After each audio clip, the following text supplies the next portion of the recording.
Tim Tebow's quest for football reincarnation has landed him in the lab of the NFL's resident mad scientist, Chip Kelly. Can the Philadelphia Eagles handle Tebow mania? Can Tebow add anything to a franchise that is still searching for its first Super Bowl title? Geoff Foster breaks it all down. Tim Tebow. Are we for real? Is this really happening? This is really happening. Really happening. Yes, we have not seen him for a couple of years, but he is back.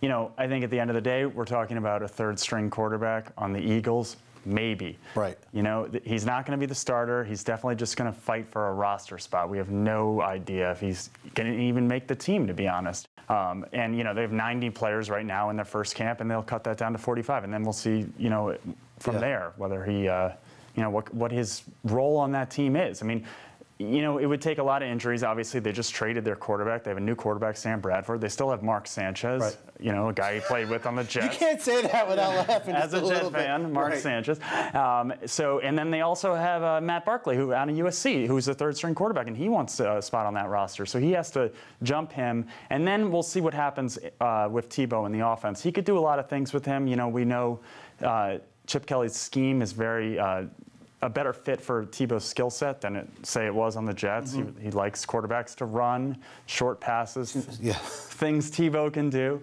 But, you know, maybe he'll use them in certain situations. We'll see. Chip Kelly quickly has garnered a reputation for, let's just say, unusual thinking. How does this fit in? How does this fit in? Is this for, again, I keep coming back to this, is this for real? Are they seriously thinking about Tim Tebow in any capacity on this football team? The Eagles' offseason has just been, you know, nonstop chaos. Right. You know, they traded away their quarterback. They traded away their most popular player and probably their best player, LaShawn McCoy. They got rid of their top receiver. So, and they also brought in DeMarco Murray, you know, who led the NFL in rushing. So they've done some good moves, too. I don't think anyone really knows. I don't think Chip Kelly is doing it just for attention, to bring, you know, more circus to the, you know, Philadelphia camp.